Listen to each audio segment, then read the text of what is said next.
The transport bus rolled through the gates of Ravenfall Training Base just after dawn, brakes hissing as it stopped beneath a row of floodlights still glowing in the early morning fog. Most of the cadets barely looked up. New transfers arrived every week, wide-eyed, stiff-backed, trying too hard not to look lost. But this time, someone noticed. She stepped down last, smaller than most, hair tied back tight, duffel bag slung over one shoulder like it weighed nothing. No rank insignia, no swagger, just calm, too calm. A few cadets exchanged smirks. New girl, fresh meat. By mid-morning, rumors were already moving faster than the drills. Probationary intake, someone said. Logistics, maybe intel. Another laughed and said she didn't look tough enough to survive a week. That was when 3 senior cadets decided to have a little fun. Nothing official, just the kind of welcome Ravenfall was infamous for. They intercepted her near the equipment sheds, blocking her path with casual arrogance. One of them reached for her duffel. "Rules say we check new gear," he said, grinning. She stopped walking, slowly, looked at his hand, then at his face. "You should let go," she said quietly. They laughed. That was their first mistake.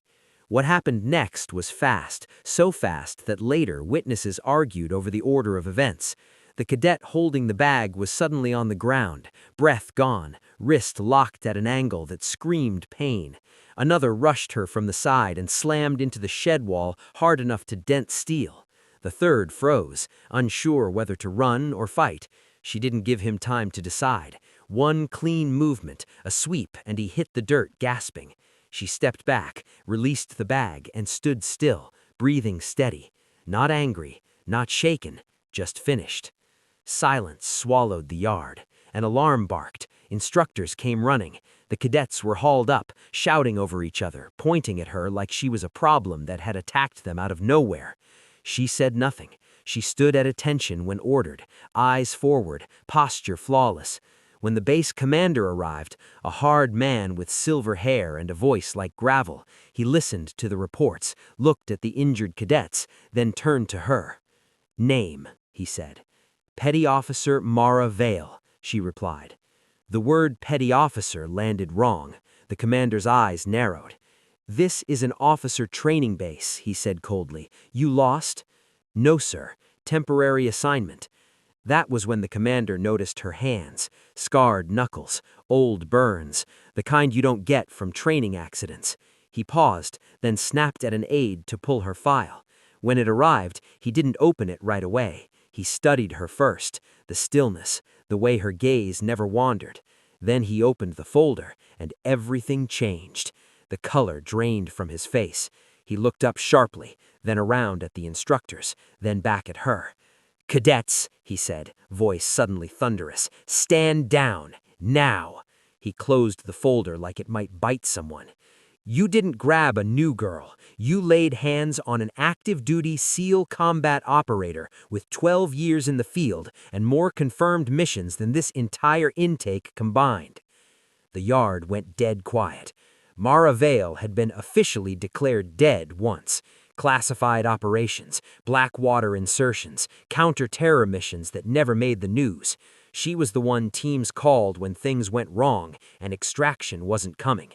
And now she was here, assigned to evaluate Ravenfall's combat readiness.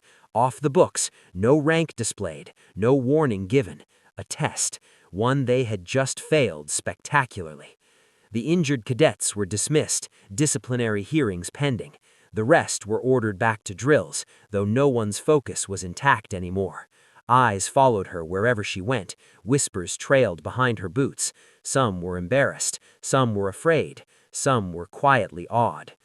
Over the next week, Mara didn't lecture, she didn't boast, she simply observed. Occasionally, she joined exercises, only when asked, and every time she dismantled expectations with brutal efficiency. Hand-to-hand drills ended in seconds. Tactical simulations collapsed under her pressure. She didn't overpower, she outthought. She showed them how hesitation got people killed, how arrogance blinded you, how underestimating someone was the fastest way to lose. On the final day, the commander assembled the base. Cadets stood in formation as Mara stepped forward, no longer carrying a duffel, no longer pretending to be anything else.